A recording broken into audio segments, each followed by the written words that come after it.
Good afternoon, everyone. This is Pastor Marquette Curl, the senior pastor of the Rock Kyle. Pray that everyone's having a blessed Tuesday afternoon thus far on the first Tuesday of the month of February. I pray that everyone's having a blessed afternoon thus far.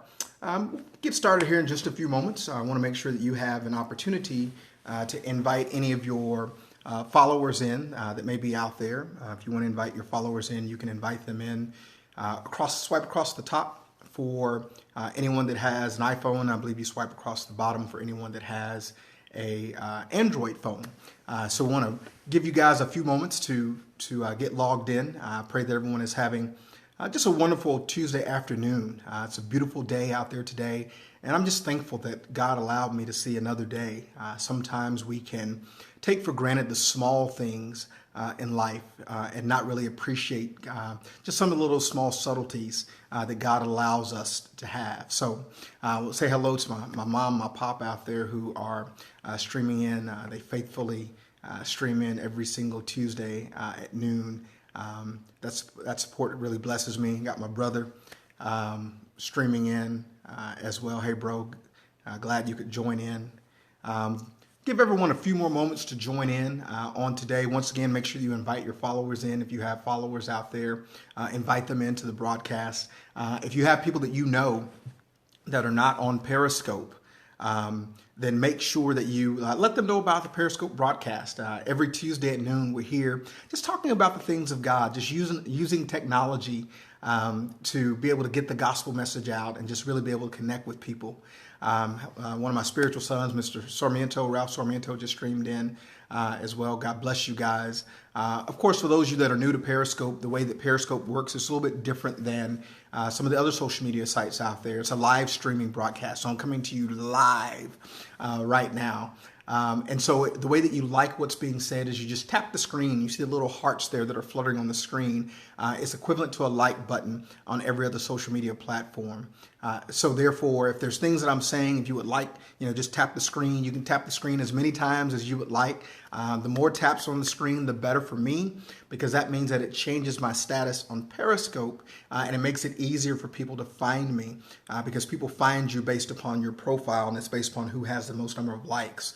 I'm getting close to 20,000 likes, but there's several people that have several 100,000 that are, have people following them on a consistent basis. So, but I'm just thankful for those who stream in consistently every Tuesday just to hear what God has to say. So I don't want to belabor the time. I want to go ahead and get started. I'm always very cognizant of your time because I know that everyone's usually, it's at the lunch hour, and you guys are taking time out of your day to spend some time with me. So thank you so much for deeming it important or deeming what I have to say important enough for you to take a few moments out of your Tuesday afternoon to tune in.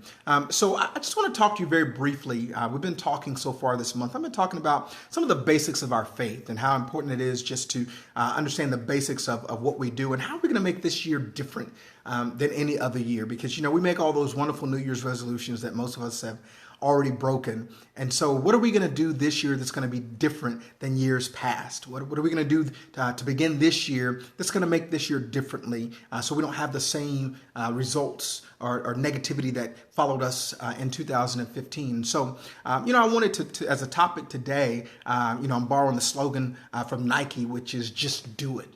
Don't talk about it. You don't need to pray about it. You don't need to have a counseling session about it. Just make up your mind to do it. One of the things that's very important that we have to understand as believers, and we understand this on our jobs in the natural, that being productive is very important. We talk about productivity. Productivity is the rate at which you produce something. So the more efficient you are, or the better rate at which you produce something, then it makes you more valuable on your job. Whenever you are very productive at your job and you have the right attitude at your job, then promotions will come your way, or raises will come your way, or good evaluations will come your way. You shouldn't expect a raise. You shouldn't expect a promotion when you're not productive over the things that you've been given to do. So we understand those things in the natural. We understand that we need to be productive. Well, God has an expectation of us to be productive as well. He has an expectation of us of What are we doing with the things that he's invested into our lives? You look in Matthew chapter 25, and you have the parable in verse 14, the parable of the talents. And you have a owner that goes away, and then he basically gives each person three different people talents. And the word talents here is not the singing, dancing that we think of talent, but it's actually a monetary thing. And it's actually talking about money, which is saying that, hey, I invested something in you and I'm expecting a return back. And so he gave one 5 talents. He gave another 2 talents. And then he came back because he had an expectation for production, or he had an expectation of productivity. So he comes back. The person who he gave 5 talents, 100% return, boom, gave him 5 more. Person had 2 talents, 100% return. Now he's got 4. The one that he gave 1 talent to went and hid his talent in the ground and buried it, because he said that, I knew that you were a man that where you sowed, reap where you hadn't sown. And he says, so I went and hid it. And so the owner is very upset, because he says, listen, you could at least go and deposit it at the bank to make interest off of it. You decided to do absolutely nothing. And he called him wicked and lazy. Those are very, very strong statements, because we have to understand what it means to be a part of the kingdom of God. Because a lot of times we come and we become a part of a ministry, we give our life to Christ, and we sit back and we just think that, okay, everything is all gravy now. But we don't work to be saved, but we work because we are saved. Let me say that again. We don't work to be saved, which means salvation is a gift. We don't work to be saved. We're saved by Christ's sacrifice on the cross. But since he sacrificed his life for me, now I must do the work that, since he's ascended to the Father, I must now represent him here on earth and do the work that he was doing, which is trying to expand the kingdom, making sure that I am a good steward over the things that he's invested in me. So it's important for you to understand that God has an expectation of you to be productive. He wants to know with the time that he's given you, because it's his time. It's his time. We don't know the day nor hour when he's going to return, and we don't know how much time we have, and our life is in his hands. So therefore, what are we doing with his time that he's given us? What are we doing with his talent that he's given us? The talent that we have to be able to sing, to dance, to the talent that we have to be able to administrate, all the different talents that we have, that things we're naturally good at, that we get paid to do on a job. God says, what are you doing? What are you using those things for to expand my kingdom? How are people's lives different because of that? And then what are you doing with the treasure that he's given you? Because we understand that it is God that gives us the power to gain wealth, but he gives us power to gain wealth so that his covenant may be established. So therefore, what are we doing with our time, our talent, our treasure, and then the teachings that he's bestowed upon us? Each of us have prayerfully a place of worship that we go to every Sunday, where you have a shepherd that labors and toils in the word just to feed you with knowledge and understanding. And with that great teaching that you're getting, what are you doing with it? Who knows Christ because of what's been deposited in you? Who is growing closer to God in the relationship because of you? Who now knows God is real because of what's been deposited in you? So you have to understand the importance of being responsible with your time, your talent, and your treasure, and the teachings that he's bestowed in your life. Now, Pastor, what could possibly be a problem today? Because we live in a very, very different time. There are 2 enemies that will stifle us from being productive in the kingdom of God in today's time. The first enemy that we have is entitlement. We live in a society where people feel like that we owe them something for nothing. We live in a time where people expect to start at the top versus starting at the bottom. We live in a time where people expect you to just give them something and no one wants to work for it. If you hire someone, they want to get the maximum salary. When someone comes in, they want to be the leader versus learning how to be a follower first. And so entitlement is difficult and challenging in this time, because when Christ bids a man to come unto him, he bids him to come unto him and die, which means our life is no longer ours. So you can't come to God expecting God just to all of a sudden just give you stuff. I told my congregation on Sunday that, you can't expect God to bless you when you're not operating in God's principles. God does not violate himself that way. So if you're not, you're saying, hey, I'm waiting for God to bless me. I'm waiting for the blessings to come down out of heaven. Well, if you're not tithing and you're not being obedient to the things that your ministry and your pastor is teaching, God is not going to bless you in your disobedience. So therefore, we can't come to God expecting something for nothing. So entitlement is major. But the other thing that's major is laziness. Oh, my goodness. Don't let me get started. We have a lazy generation of people that don't want to work. I told my people on Sunday, there's people out there that are allergic to work. It baffles me that people don't want to work. We live in a generation where, they'd rather be inside. I can remember, I know my mother's streaming in and there's times where, we were the go outside and play generation, which means you went outside, especially if company came over. You didn't sit in the house.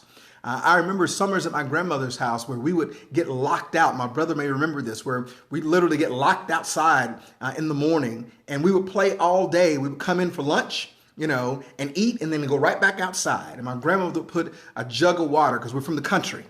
So we put a jug of water on the back porch, and we would have our water, or we'd just go to the good old hydrant and the good hose and get some water. But we stayed outside. We weren't allergic to sweat. We weren't allergic to being outside. And so therefore we didn't have a problem with working. In today's society, I told people all the time, we have this generation of young adults is the most tired, non-working generation I've ever seen, because they're always tired, but they're never doing anything physically, but they're tired mentally because their mind is being stimulated at all times with electronics. But we've got to understand that an inability to work is going to be an enemy to you being productive. The Bible says that we've got to, make sure that we continue to work. We've got to understand that James says, I'll show you my faith by my works, which means I have faith, but it takes my faith coupled with my desire to work, because I've got to do something and meet God in order for me to step out in faith. So it's not just about the blessings and faith. What are you going to do? So on this year and on this month, as we are now in the second month of 2016 already, I challenge you on this year to be willing to just do it. A couple of things in the parable from Matthew 25 and 14 with the parable of the talents. There's two things that were important, that it's important for you to know. That the first thing that the servants had to do is they had to put themselves in position. And the second thing they had to do is they had to be willing to persevere, which means, one, put yourself in position. Work to get yourself in a place where God can use you and you can make an impact in the lives of those around you. And two, be willing to persevere. The servants had to persevere until the owner came back. They didn't know when he was going to come back, so they had to be about their business until he came back. So as believers, we got to be about our business, because we don't know the day nor hour when Christ is going to return. So we've got to make sure that we handle our business and that we're out there and being focused on just doing it. I challenge you on this year, don't talk about it, be about it. You don't need a counseling session. You don't need any more prayer. You are all prayed up and ready for the year. Just go out and do it. So I pray that you were blessed by our brief message on today. I'm so excited now. Some great news for you guys out there. My Marquette Curl Ministries website is up and complete. Yay! So that means that if you want to get the message in its entirety, the Just Do It message, which is what I just talked about. If you want the entire sermon, you can go to marquettecurlministries.com, click on the store, and you can actually download the sermon, the Just Do It sermon in its entirety, so you can hear the whole sermon. Those sermons are $6.99. It's an MP3, MP4 download, so you can download it to your phone, to your iPod, or whatever device that you have. So go out there and purchase that particular message. There's a few other messages that are on there as well that will bless you. I'm in the process of getting about another 10 to 12 messages loaded on there as well, so you'll have a variety to choose from. from. And then each week my sermons will be on there, which is very, very exciting. So I want to thank you so much for tuning in the broadcast today. Make sure that after this that you invite you can still invite your followers in to the broadcast, and you can go check it out at my YouTube channel at marquetteCurlMinistries.com. So thank you so much. I pray that that you had a blessed time on today. So just remember we'll check in next Tuesday at noon. So I'm praying for you on today. Please be praying for me. God bless.